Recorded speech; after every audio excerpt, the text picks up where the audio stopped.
Anti defection law.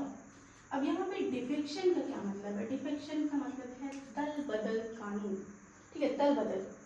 देखो होता क्या था ना, ये क्यों आया? क्योंकि 1967 के बाद एक चीज़ बहुत फेमस हो गई। एक पर्सन थे दयालाल, उन्होंने क्या किया, वो कांग्रेस में थे पहले और कांग्रेस को छोड़ के वो जनता पार्टी को ज्वाइन करते हैं। ठीक है, कुछ ही टाइम के बाद उनको लगता है कि नहीं यार ये मैं गलत कर रहा हूँ, फिर से वो जनता पार्टी से कांग्रेस में आते हैं। तो फिर 9 घंटे बीतते हैं, फिर उन्हें लगता है कि मज़ा नहीं आ रहा है और फिर से वो जनता पार्टी में जाते हैं। फिर उन्हें लगता है यार ठीक तो नहीं हो रहा है, फिर से वो कांग्रेस में आते हैं।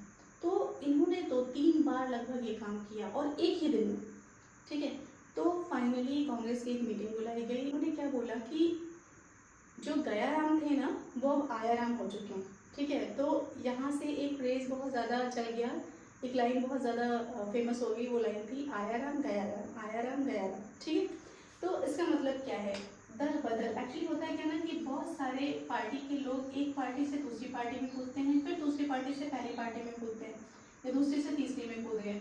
ठीक है, तो ये करते रहते हैं। तो ये एक लेवल पे होना चाहिए, है ना, क्योंकि बार बार अगर ऐसा होता रहा तो ना तो कोई सरकार स्टेबल रह जाएगी और ना ही गवर्नमेंट का कोई सिस्टम स्टेबल रह जाएगा, या फिर कह सकते हैं ना ही कोई पार्टी स्टेबल रहेगी। ठीक है, तो इसलिए एक नियम बनाया गया और वो था एंटी डिफेक्शन लॉ। ठीक है, तो अगर ऐसा नहीं कि कोई मेंबर जो है वो एक पार्टी को छोड़ के दूसरे में नहीं जा सकता, जा सकता है, बट उसके भी कुछ नियम हैं। ठीक, और वो नियम क्या है वो हम आगे चैप्टर्स में डील करेंगे। ठीक है, तो यहाँ पे ये चीज़ थी।